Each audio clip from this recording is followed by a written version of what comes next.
our physical body. What's going on with everything physically?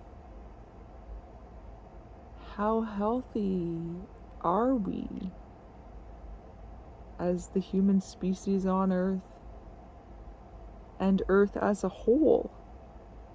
How healthy is this planet? How healthy is the atmosphere? How healthy are our bodies, these physical brains? How healthy are we? We have been filling these physical bodies, the earth as a whole, and our animals and plants with toxins, herbicides, pesticides, hormones, antibiotics, other drugs and alcohol and overeating and all these addictions and toxins we do to our body as a whole planet and as individual people.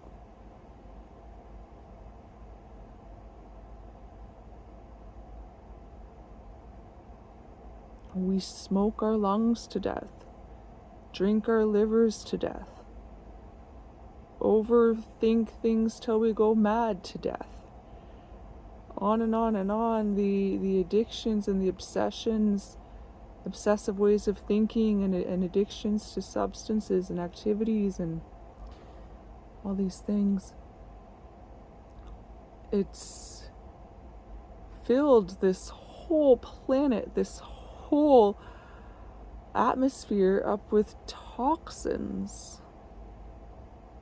Addiction to shopping, addiction to consuming different things. Our overconsumption has led to overproduction. We're making it easy for the greediest 1%ers or whatever we call it. We're making it easy for them because we keep buying stuff. As long as we keep buying stuff, the greediest will continue to produce no matter what it does to the planet as a whole, because their biggest downside or flaw or character defect or whatever you choose to call it, in their ego, their biggest egoic flaw is greed. And there's only a very few percent, often called the 1% or the 2%ers or whatever.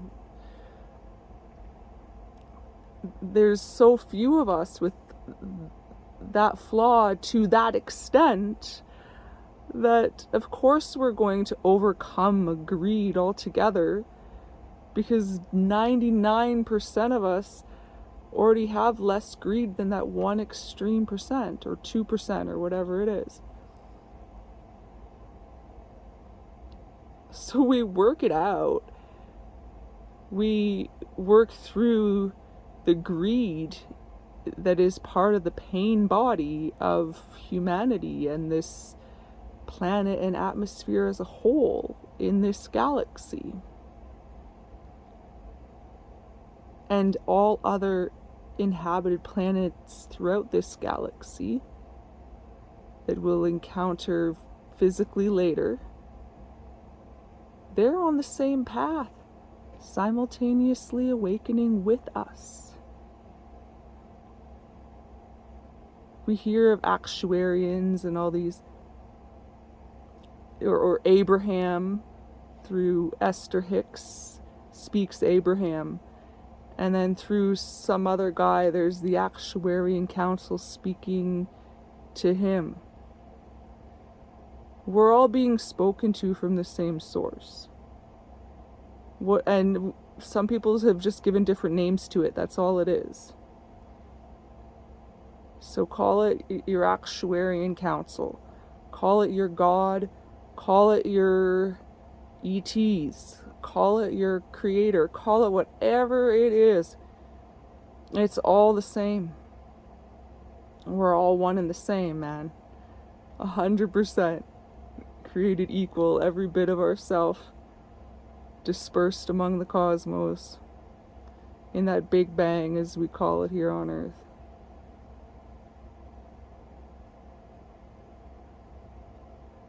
We created these souls, these individual bits of ourself, all created equal individual bits of ourself. And then there was a Big Bang. Woohoo! And those individual bits, through infinite space and time, have been traveling through, we call it cosmos because it's infinite galaxies and infinite universes, as much as we want to create. And as we consciously choose to bring some of our energy back to ourselves outside of physical form, we make the choice to have black holes come along to reconsolidate our energy. They're there for a purpose, and it's a good purpose. All things have a purpose, and everything is happening for our higher good. When we're in the zone, we see this truth 100%.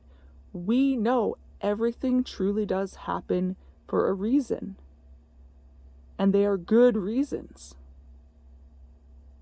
It's just up to us to trust and accept that everything's happening for good reason, for our highest good collectively, to come back together as one, to awaken to who we are, and to be awake not only when we're out of physical form, but also when we're moving through and in physical form, since that's now a thing, since the Big Bang, since physical creation. And we see all that has been, all that is, and all that will be. And we focus on the now. We know the power is in the now. And that's an excellent book by Eckhart Tolle. The power of now. Eternally present in timeless, spaceless, infinite, eternal life.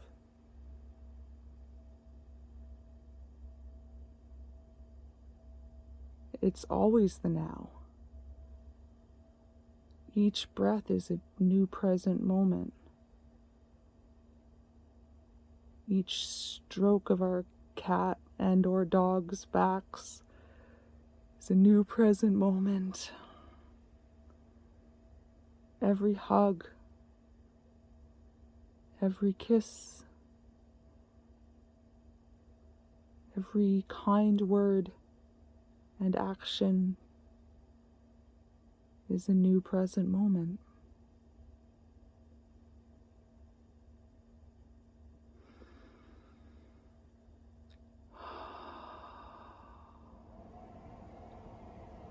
When we slow down to enjoy each new moment, life is so much more enjoyable. It's like better than the best orgasm you've ever had for the adults.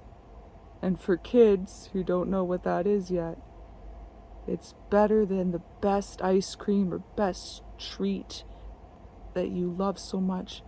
It's better than having that favoritist treat.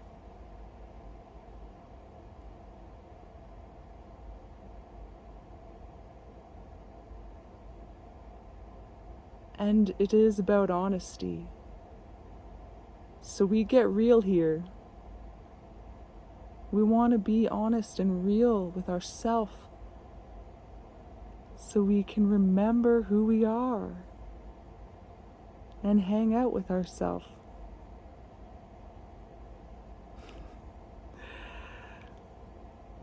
Alone time is not lonely, because we know we're never alone.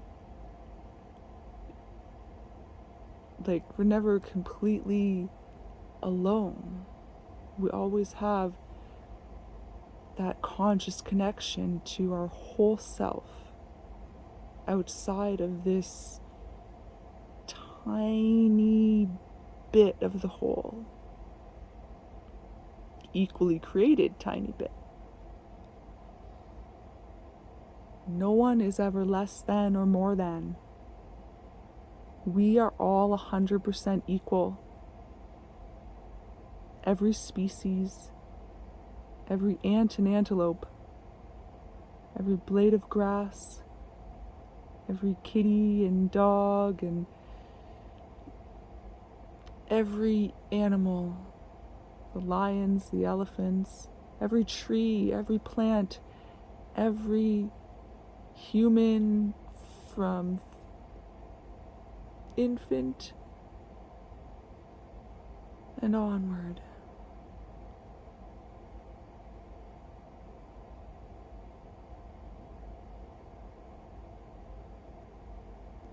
Every bit of life.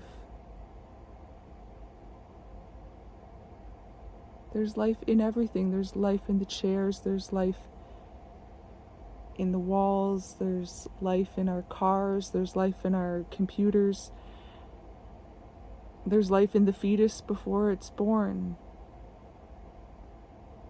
But we understand we all have free will, and we all have the choice to be, do, and have what works for us in each new moment. So if we have a moment of extreme anger and we smash our computer, that's a moment where there's something to be learned. For better or for worse, every moment has lessons to be learned. Do we want to stick with similar moments that feel good, or end up in more moments that don't feel so good? It's our choice. It's always choice. So, in a moment where we chose to have an abortion, for example, we knew we never wanted to go through that again.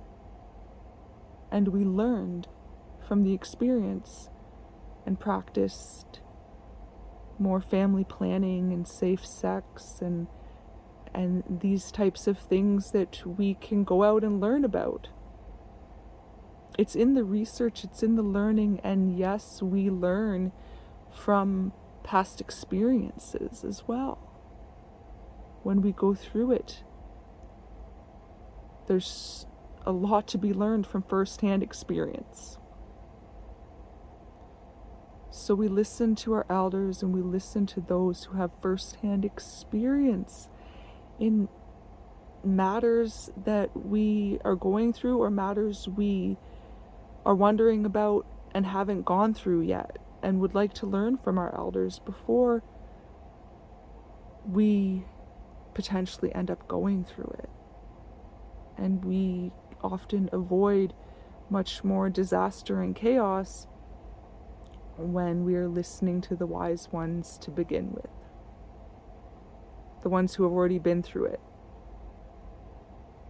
and can honestly let you know what a better choice would be. And when you take that sound, wise advice as a younger person, you have a more happy, joyous, and free life.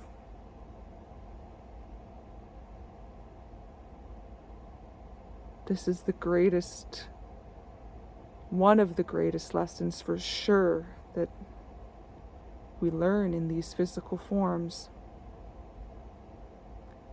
is we don't have to keep doing the same stuff over and over again, expecting different outcomes.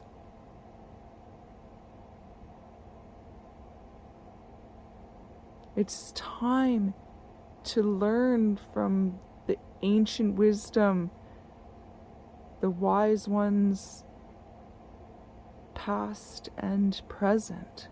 And there are so many in the more recent present to publish. And since the internet has taken off on this planet, sharing, as we are here, sharing resources freely has become so much more easily accessible. Sharing meditations, sharing yoga practices, sharing Tai Chi practices. YouTube is a great platform for this. And YouTube, shout out to you. It would be awesome if you were a leader in having free education, as many YouTube videos are very educational. Free education and entertainment that is ad-free.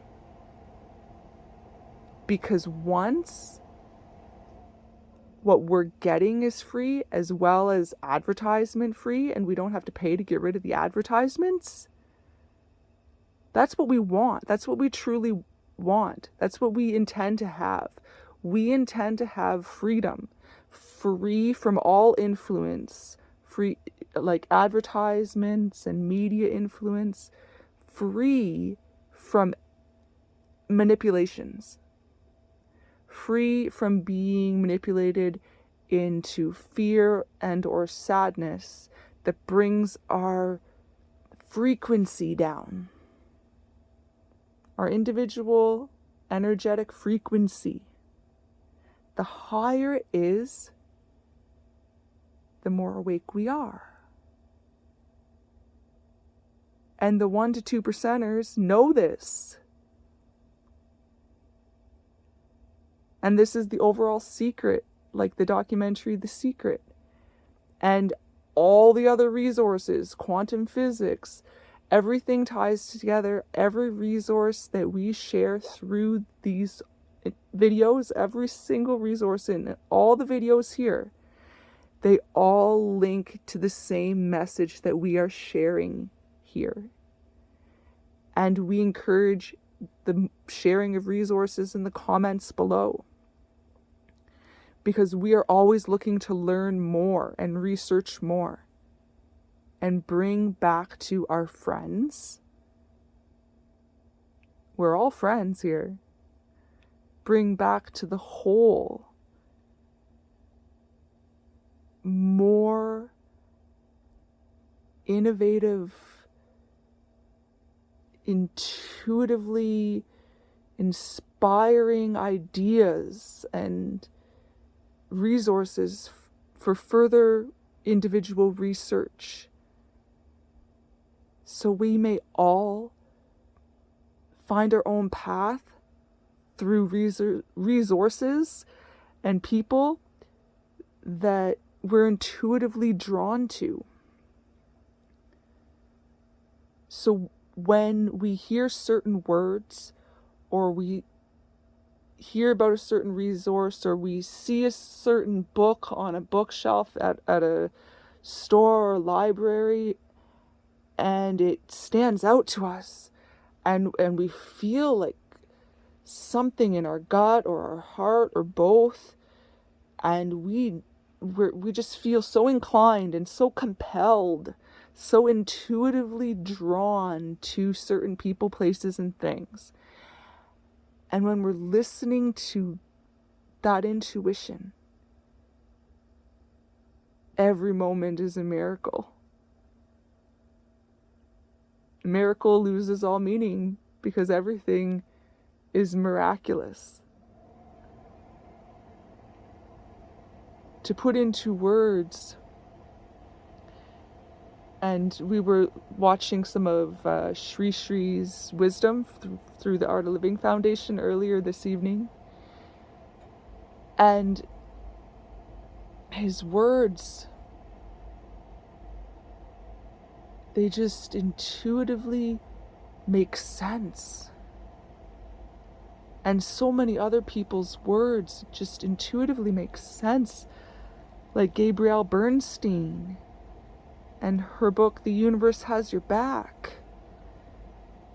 It's all connected, and it all makes sense when we're listening to our intuition. We're guided to all the right people, places, and things, and all circumstances and events make sense, and there's so much more joy and so much more love and so much more peace. We truly feel infinite.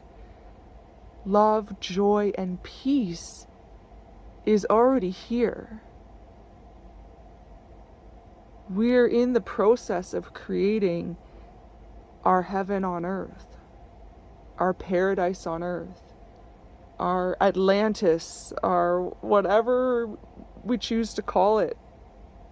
Earth, call it Earth, but Earth that is positive and happy, like positively happy, like the most joy you've ever had, the most ecstasy you've ever felt, times that by a few thousand, and that is how good it feels to be truly awakened, or as Sri Sri might say, enlightened. Different words meaning the same thing. Spiritual awakening, interchangeable to so many other words used in different cultures. And embracing all the different cultures and studying all the cultures to see the parallels between all of them, that we're saying the same stuff. Religions, cultures, so much of everything is talking about the same stuff, using different words or definitions or interchangeable words, and 10 words mean the same thing, and sometimes 50 words mean the same thing, or one word means a bunch of things on its own, like the comedian Ismo, ISMO, the comedian Ismo. Yeah, and so he's from Finland, and he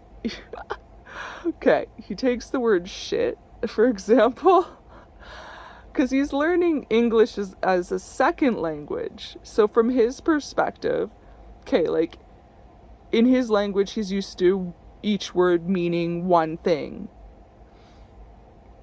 But in English, often one word will mean a great many things. So he has a funny humor about taking the word shit, for example, and explaining how he's learned through the process of learning English as a second language. Anyways, check it out. Oh, it's good to laugh, and just thinking of Ismo right now in the present. So it's like utilizing the past in the moment in conversation in a happy, healthy way, and with your friend, sharing the comedy, sharing the laughter, sharing the funny skits from comedians that are, talking about funny stuff that's so true, but it's hilarious. Like that's the best humor for this person, at least, is just seeing how funny it is because it's true, and laughing at ourselves a lot. Like, this person laughs at themselves a lot. Being aware of how ridiculous it is, having learned from their past experiences and seeing how ridiculous it is to get caught up in gossip or anger of any kind, or it's all ego. All judgment is ego. All blame is ego. All guilt, remorse is ego. Getting you to think you're better than or less than, which is untrue, because we are equal to, all equal parts of the same whole. And that, my friends, is the truth.